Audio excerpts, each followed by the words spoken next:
Bismillahirrahmanirrahim.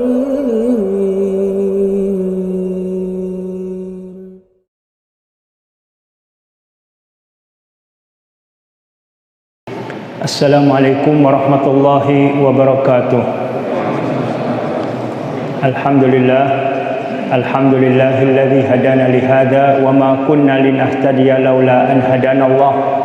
Wassalatu wassalamu ala Rasulillah wa ala alihi wa ashabihi ajma'in wa amman tabi'ahum bi ihsanin ila yaumiddin, amma ba'd. Jamaah sekalian, tema yang akan kita bahas insyaallah malam hari ini tentang pelajaran dan hikmah dari kisah sahabat Abu Darda radhiyallahu anhu. Abu Darda nama aslinya adalah Uwaimir. Uwaimir dari suku Khazraj, dari kaum Ansar. Beliau masuk Islamnya belakangan, ketika banyak dari kaum Ansar yang masuk Islam, dia masih belum masuk Islam. Masuk Islamnya itu di tahun kedua Hijriah, setelah selesai dari perang Badar. Abu Darda radhiyallahu anhu ini ketika sebelum masuk Islam bersahabat erat dengan seorang yang bernama Abdullah bin Rawahah radhiyallahu anhu yang masuk Islam lebih dulu. Abu Darda bekerja sebagai pedagang, punya toko. Kemudian selesai perang Badar, Abu Darda sempat tanya kepada pemuda dari kaum Khazraj, bagaimana kabar Abdullah bin Rawahah. Diberitahu bahwasanya Abdullah bin Rawahah alhamdulillah selamat dalam peperangan Badar. Bahkan beliau juga termasuk salah satu dari pahlawan perang Badar yang banyak berjasa bagi kemenangan kaum muslimin. Abu Darda merasa tenang, senang bahwa sahabatnya itu selamat. Dia mengkhawatirkan kalau sahabatnya itu terluka atau terbunuh, walaupun mereka sudah beda akidah, beda keimanan. Abu Darda masih menyembah berhala, masih menyembah patung. Di rumahnya itu ada patung yang biasa diolesi dengan parfum minyak wangi yang mahal, dan juga dipakaikan juga kain, ditutupkan kain dengan kain dari sutra. Ketika Abu Darda berangkat ke toko, Abdullah bin Rawahah ditemani dengan sahabatnya Muhammad bin Maslamah datang ke rumah Abu Darda. Kemudian karena mereka sudah sahabat dekat, sudah biasa untuk masuk rumah, ya. Di dalam tentu istrinya artinya pergi menuju ruangan lain, dan juga ada anak-anak dari Abu Darda, yang jelas tidak sampai menimbulkan fitnah.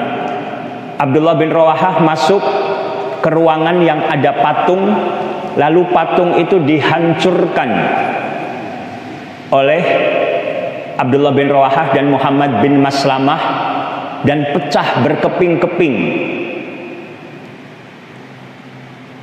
Ummu Darda, istrinya, ketika melihat kejadian itu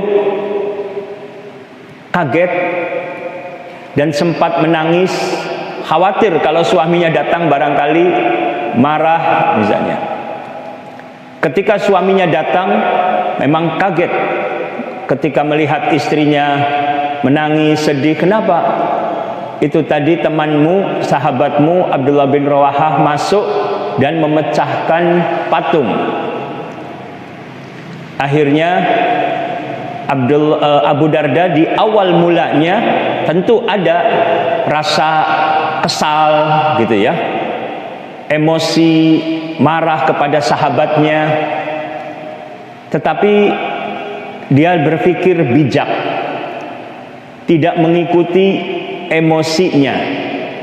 karena dia tahu bahwa sahabatnya itu sangat sayang kepada dia. Dan banyak kebaikan-kebaikan sahabatnya ini banyak sekali. Kalaupun dianggap tadi memecahkan patung ini adalah suatu kejahatan ataupun keburukan, tapi dia menilai banyak kebaikan lainnya sehingga dia bisa meredam emosinya. Bahkan dia setelah itu mencela Tuhannya, berhalanya. Kalau kamu ini Tuhan, mestinya kamu bisa membela diri. Istrinya pun membenarkan juga, benar istilahnya. Akhirnya disitulah Allah berikan hidayah kepada Abu Darda. Abu Darda mandi, langsung menemui Nabi Muhammad SAW. Abdullah bin Rawahah ketika melihat Abu Darda datang, ya Rasulullah, jangan-jangan lagi mencari saya ini. Khawatir marah gitu ya. Kata Nabi SAW, tidak. Dia datang insya Allah untuk masuk Islam. Akhirnya benar, datang menemui Nabi SAW dan mengucapkan 2 kalimat syahadat, masuk Islam. Dan semakin erat lagi persahabatannya dengan Abdullah bin Rawahah. Dari kejadian ini banyak pelajaran yang bisa kita ambil. Di antaranya bahwa seseorang yang merasa kuat jangan berpikir atau melakukan tindakan yang penuh arogan atau sok kuasa, yang bisa melakukan apapun yang dia mau karena dia ada uang atau ada jabatan atau ada kekuatan. Termasuk juga kepala rumah tangga. Jangan bersikap kasar kepada istri, kepada anak gitu ya. Sekarang kita ini sehat, tapi besok bisa jadi kita ini sakit. Seseorang hari ini kuat, tapi besok lusa akan menjadi lemah. Seseorang harusnya memikirkan bagaimana pada saat nanti dia sakit, pada saat dia lemah, pada saat sudah tidak ada jabatan lagi, pada saat dia jatuh miskin dan seterusnya, hilang sesuatu yang dia anggap sebagai kekuatan, hilang. Dan yang terjadi nantinya adalah penyesalan-penyesalan.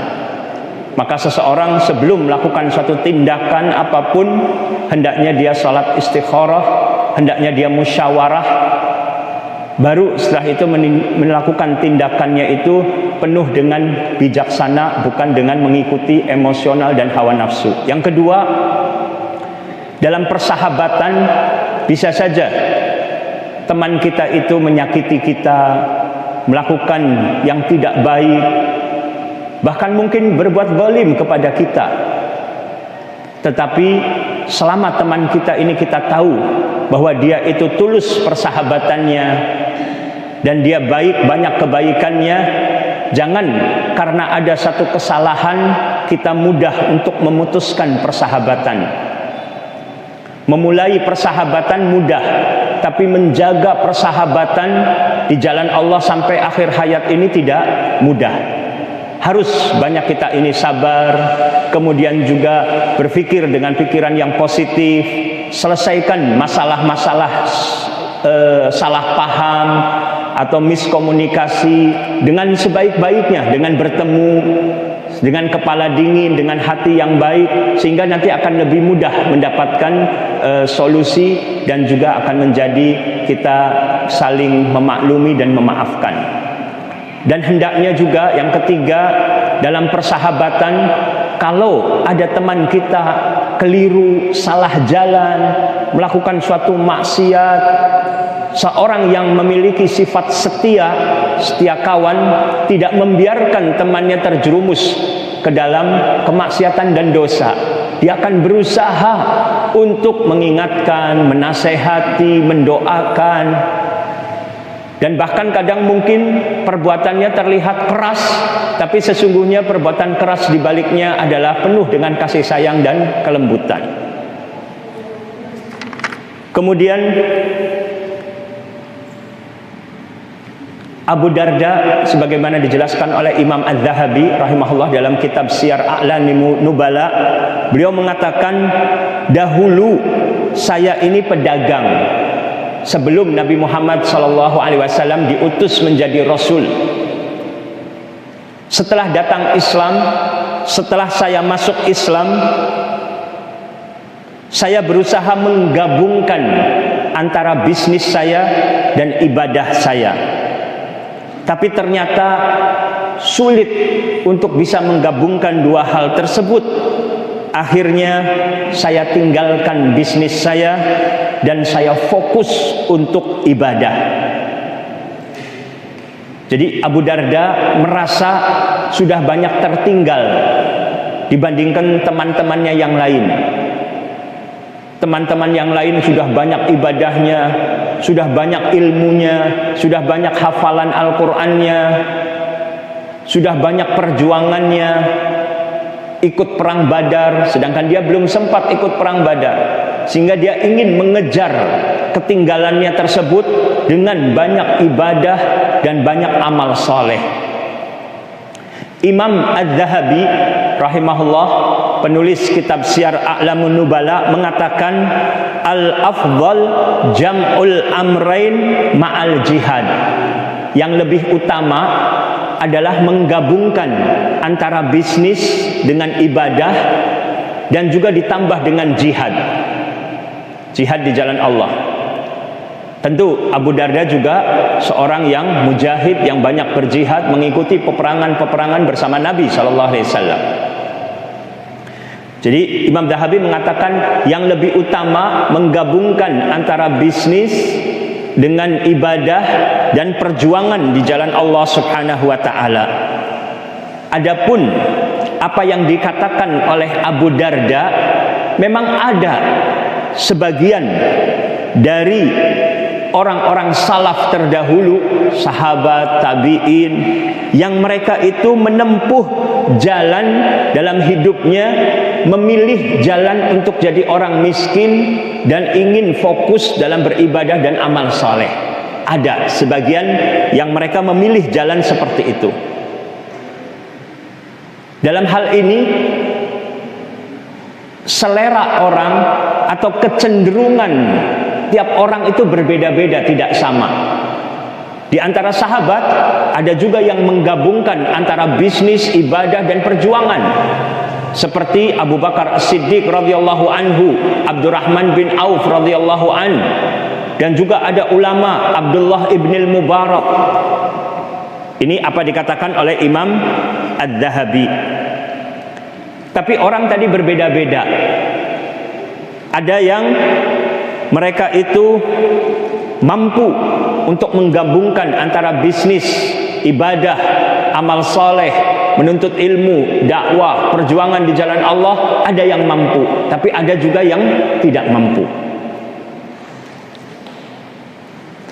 Yang penting, kata beliau, bagi orang yang menempuh, memilih jalan miskin dalam hidup di dunia, harus dia memenuhi kebutuhan untuk menafkahi istri dan anak-anaknya.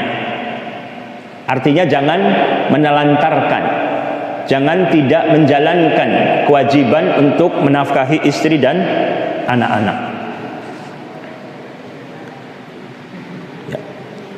Dari sini pelajaran yang bisa kita petik dalam hidup ini, harusnya kita berlomba-lomba dengan saudara kita ini, berlomba-lomba dalam urusan akhirat.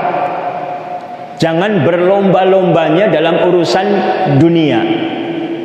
Fastabiqul khairat falyatanafasil mutanafisun, gitu. Orang yang cerdas adalah orang yang berlomba dengan orang lain dalam urusan akhirat. Dan memang orang kalau sudah cinta akhirat, dunia akan rugi.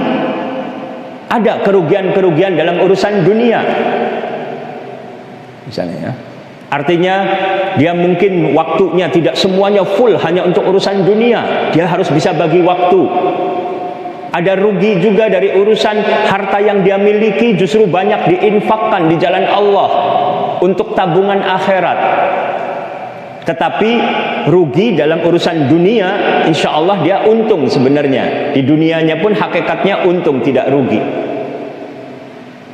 Pernah Abu Darda radhiyallahu anhu kedatangan tamu, tinggal nginep bermalam di suatu ruangan seperti pavilion. Abu Darda mengirim makanan. Waktu itu di musim dingin, kirim makanan yang hangat untuk menghangatkan tubuh. Maka tamu itu senang makan. Setelah mereka ingin istirahat, mereka merasa kedinginan. Abu Darda tidak kirim selimut. Ada salah satu tamu mengungkapkan kepada temannya, saya akan bilang, saya akan sampaikan ke Abu Darda untuk memberi kami selimut. Yang lain mengatakan, jangan, nggak usah. Tidak, saya tetap akan bilang. Akhirnya satu orang ini mengetuk pintu Abu Darda. Ketika dibuka, ternyata Abu Darda juga rumahnya kecil dan beliau juga sudah hendak tidur tanpa selimut, sehingga dia malu untuk mengungkapkan minta selimut. Dia yakin tuan rumah aja tidak punya selimut untuk dirinya. Tapi Abu Darda tanya, mengapa engkau mengetuk? Iya, tadi saya sebenarnya datang untuk minta selimut. Kata Abu Darda, kalau saya punya selimut tentu saya kirim kepadamu. Tapi saya ini masalahnya, saya ini punya rumah yang selimut saya ini sudah saya kirim terlebih dahulu ke rumah yang sana. Gitu. Jadi selimut-selimut yang ada sudah dikirim dulu ke rumah yang nanti akan saya tempati nanti. Apakah Anda sudah paham? Oh iya, akhirnya pamit. Artinya Abu Darda ketika punya uang, selalu uangnya banyaknya diinfakkan di jalan Allah Subhanahu wa taala sebagai bekal untuk rumah beliau di akhirat. Sehingga sampai selimut pun dia tidak punya di musim dingin. Dan tinggalnya Abu Darda di masa kekhalifahan Umar bin Khattab tinggal di Damaskus di Suriah, yang kalau musim dingin luar biasa dinginnya.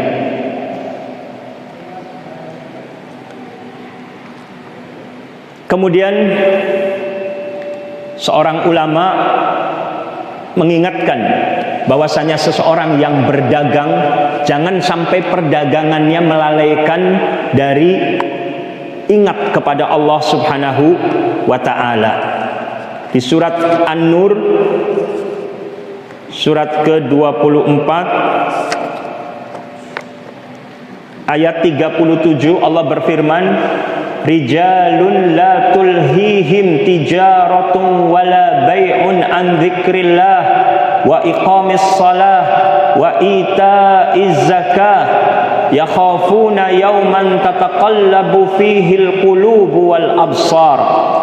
Orang-orang yang tidak dilalaikan oleh perdagangan dan jual beli dari mengingat Allah, mendirikan salat, menunaikan zakat.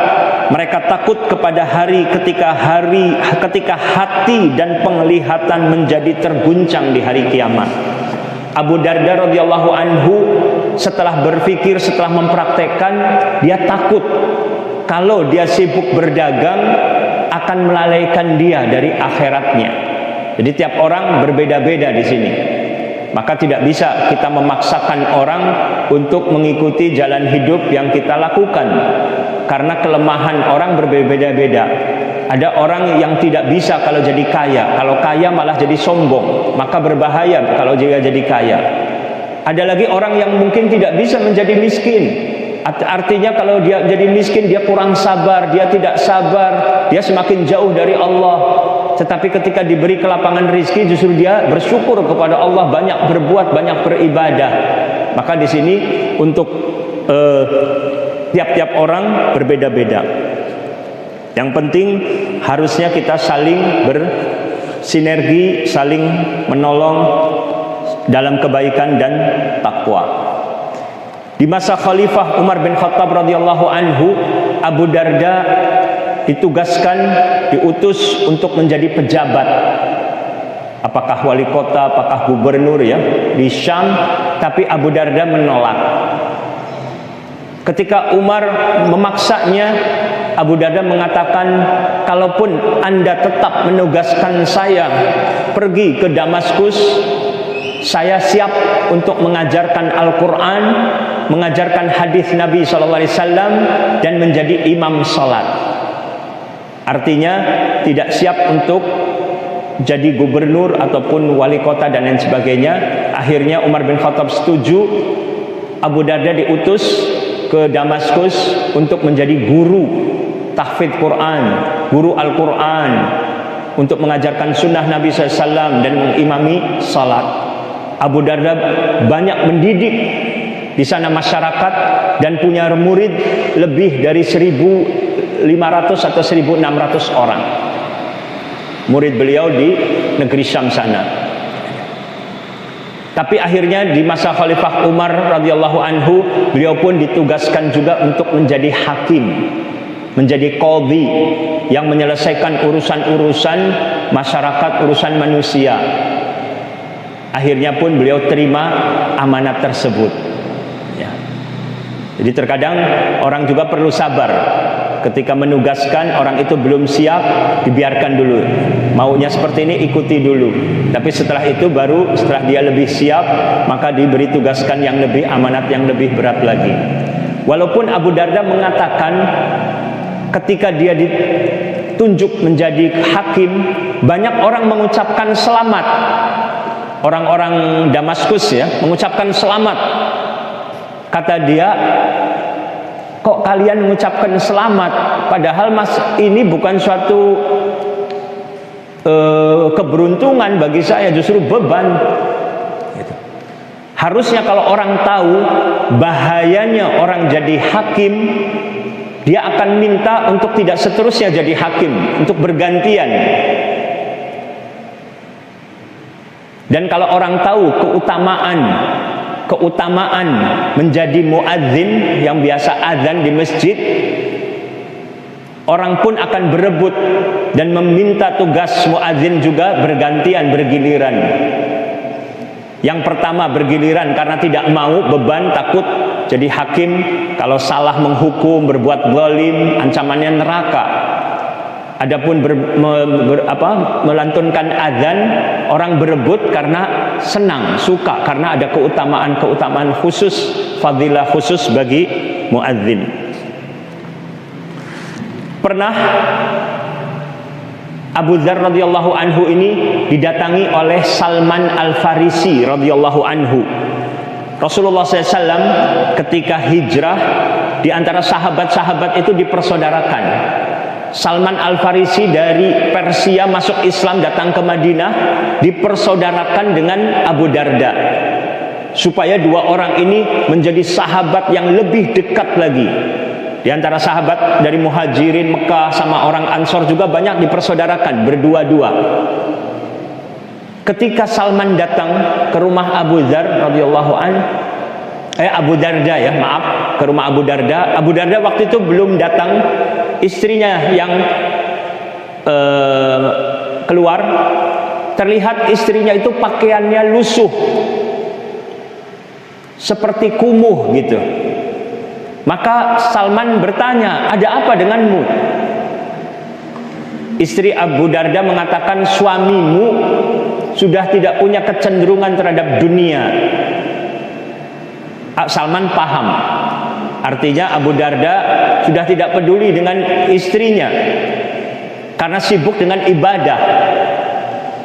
Akhirnya Abu Darda datang, disuguhi makanan, dihidangkan makanan. Salman disuruh makan, tapi Abu Dardanya tidak ikut makan. Kata Salman, kamu makan? Enggak, saya lagi puasa. Kalau kamu tidak ikut makan bersama saya tidak mau makan. Puasa sunnah. Akhirnya Abu Darda pun menghormati sahabatnya, ikut makan. Kemudian malam hari setelah Isya, Salman disuruh tidur, tapi dia mau sholat malam. Kata Salman, kamu tidur dulu, nanti sholat malamnya. Akhirnya dia tidur. Belum tengah malam sudah bangun. Abu Darda mau sholat malam, ditegur lagi oleh Salman, kamu tidur dulu, istirahat, nanti kita sholat malam. Baru akhirnya sepertiga malam terakhir, Salman dan Abu Darda bangun masing-masing sholat tahajud. Salman ingin mengajarkan supaya membagi waktunya. Ada perlu waktu untuk istirahat, perlu waktu juga untuk buka. Jangan puasa terus setiap hari. Besoknya Salman menasehati Abu Darda bahwasanya pada dirimu itu juga ada hak badanmu, istrimu juga punya hak. Di samping Allah juga punya hak untuk kita beribadah, tapi ada juga hak-hak yang lain yang harus kita penuhi. Abu Darda besoknya melaporkan kepada Rasulullah SAW apa yang dilakukan oleh Salman, dan Nabi SAW membenarkan. Faqala Nabi SAW, sadaqa Salman, Salman benar. Hadis riwayat Bukhari, dimuat dalam kitab Riyadhus Shalihin, hadis nomor 149.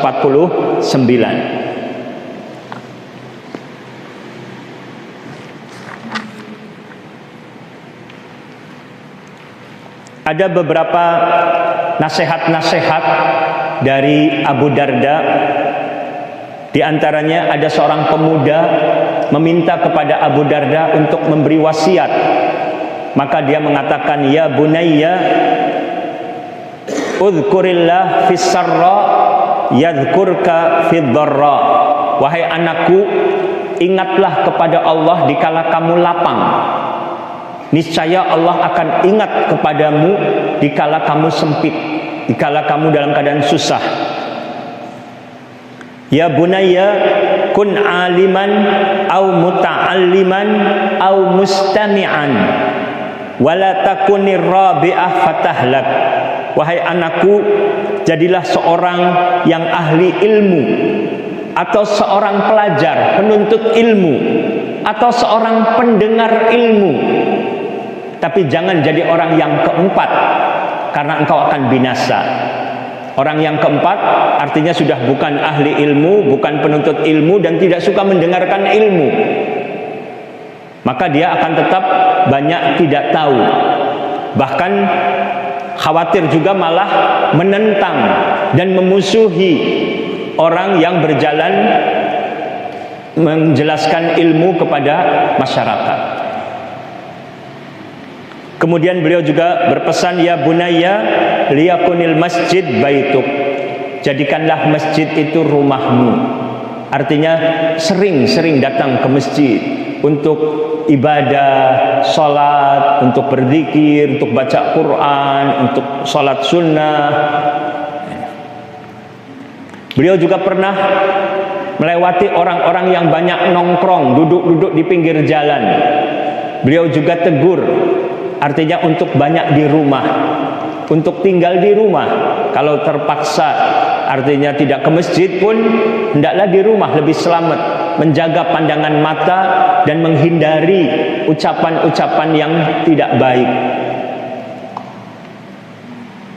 Beliau juga mengatakan, kalau bukan karena 3 hal, saya sudah tidak betah hidup di dunia. Yang pertama, merasakan lapar dan haus di siang hari. Yang kedua, sujud di malam hari. Yang ketiga, berkumpul dengan orang-orang baik yang membicarakan pembicaraan yang baik, di mana mereka itu memilih kata-kata, hati-hati dalam memilih kata. Yang keluar dari lisan mereka adalah kata-kata yang baik-baik saja. Seperti orang yang memilih buah yang sudah matang dari tanaman, dari kebun. Milih buah, kita pun ingin dalam majelis-majelis kita ini, ketika seseorang melontarkan ucapan, adalah dipikirkan terlebih dahulu. Hati-hati, yang diucapkan adalah kata-kata yang baik-baik saja, bukan kata-kata yang buruk.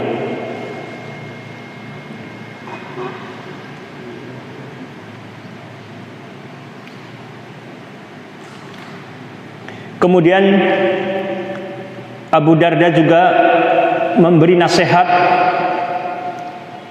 beribadahlah kepada Allah seolah-olah kamu melihatnya, dan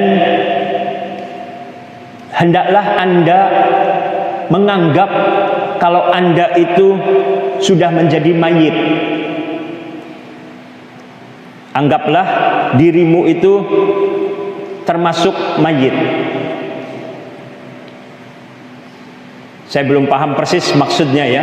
Apakah maksudnya bahwasanya kita hidup ini sekarang bonus dari Allah Subhanahu wa taala, yang benar-benar kita harus berbekal, mencari bekal untuk kehidupan akhirat kita. Kemudian wa iyyaka wa da'watal madlum, hati-hati dengan doanya orang yang dizalimi. Karena doanya orang yang didolimi itu dikabulkan. Artinya hati-hati jangan sampai kita mendolimi orang lain. Wa'lam anna qalilan yughnik khairun min katsirin yulhik. Ketahuilah sedikit tetapi mencukupi kamu lebih baik daripada kamu punya banyak tapi menjadikan kamu orang yang melampaui batas. Wa annal bir la yubla wa annal isma la yunsa. Kebaikan itu tidak akan hilang dan dosa tidak dilupakan. Artinya dosa ada dampaknya, ada dampak buruknya dari dosa. Sehingga beliau pernah mengatakan, seorang yang bermudah-mudahan melakukan dosa mengakibatkan Allah murka. Kalau Allah sudah murka dan marah, mengakibatkan dia pun termasuk dibenci oleh orang-orang di sekitarnya. Abu Darda radhiyallahu an ini sangat dicintai oleh istrinya. Sampai istrinya berdoa, "Ya Allah, aku sangat cinta kepada suamiku. Dia telah melamarku sebelum ini dan nikah denganku di dunia. Saya minta ya Allah supaya saya tetap jadi istrinya di akhirat, di jannah." Ini luar biasa. Abu Darda hidup sangat miskin secara ekonomi, tapi istrinya sangat mencintai suaminya.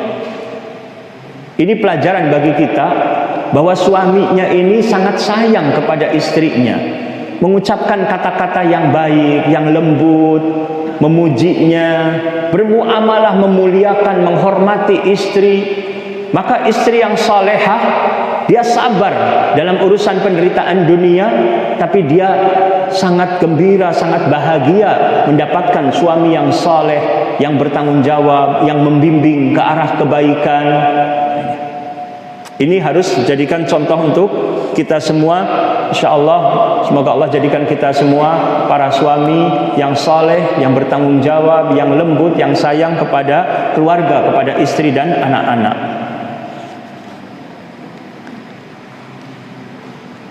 Kemudian di Damaskus, Abu Darda punya anak perempuan namanya Darda.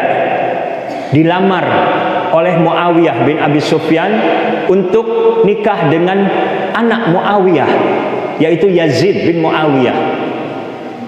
Abu Darda menolak, tidak menerima lamaran. Bahkan dia nikahkan putrinya dengan orang pemuda yang miskin, tetapi dia soleh dan baik akhlaknya. Ketika ditanya oleh orang-orang, "Mengapa kamu diminta oleh Yazid, anakmu ditolak?" Dia jawab, "Anak saya Darda, saya khawatir dalam masalah keimanan dan agamanya. Kalau nanti nikah, tinggalnya di istana, di gedung yang mewah, punya banyak pelayan. Saya khawatir nanti luntur agamanya." Ini kata-kata yang bijak ya.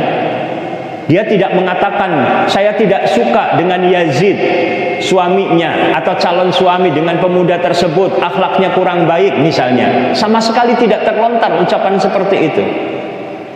Ini kita juga harus belajar menjaga ucapan-ucapan yang tidak membuat orang sakit hati, terluka misalnya.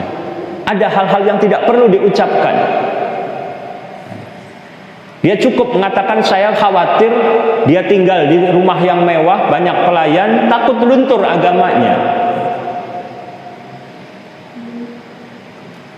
Kemudian Abu Darda sakit menjelang wafatnya, ditengok oleh banyak orang, ditanya, apa yang kamu inginkan, apa yang kamu rasakan? Maksudnya pengunjung sakitnya apa yang dirasa? Apa di kepala, di perut, di bagian mana gitu ya? Apa yang kamu rasakan? Abu Darda menjawab, yang saya pikirkan adalah dosa-dosaku. Jadi yang berpikir dia bukan masalah rasa sakit di badannya, tapi dia berpikir adalah dosa-dosanya. Padahal sahabat orang yang paling hati-hati terhadap dosa. Apa yang kamu inginkan? Maksudnya mau beli obat atau mau beli makanan, kita kan beri. Dia bilang, saya ingin ampunan dosa, aku ingin ridha Allah, aku ingin jannah. Jadi yang dipikirkannya luar biasa, hal-hal yang sifatnya akhirat.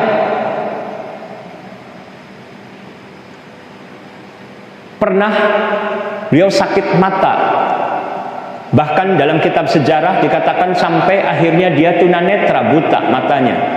Tidak disebutkan atau hanya satu saja apa dua-duanya. Orang-orang mengatakan, tidakkah kamu berdoa minta kepada Allah supaya Allah berikan kesembuhan? Apa jawab beliau?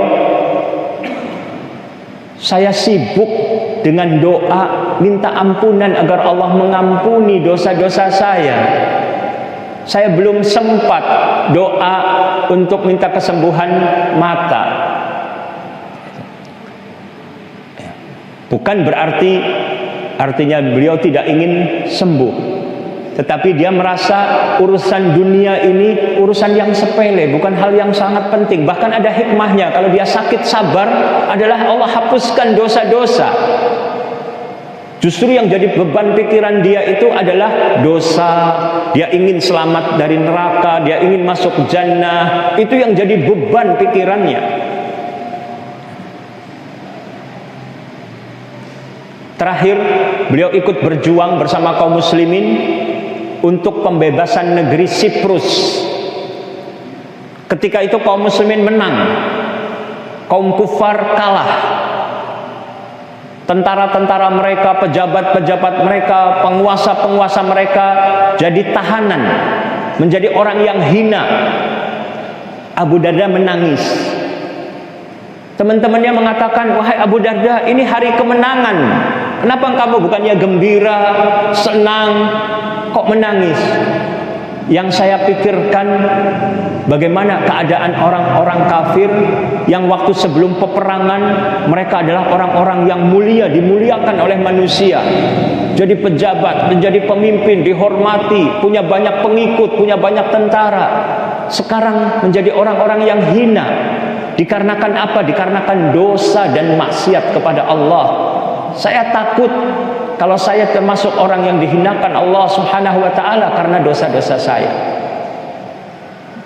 Rasulullah SAW bersabda dalam hadis yang diriwayatkan oleh Abu Dawud dan dimuat dalam kitab Silsilah Ahadits Shahihah nomor 11, Nabi SAW bersabda, "Idza tabayatum bil 'inah wa akhadtum adnabal baqar wa raditum biz zar'i wa taraktumul jihad sallallahu alaikum dhullan la yanzi'uhu hatta tarji'u ila dinikum," atau kama qala sallallahu alaihi wasallam.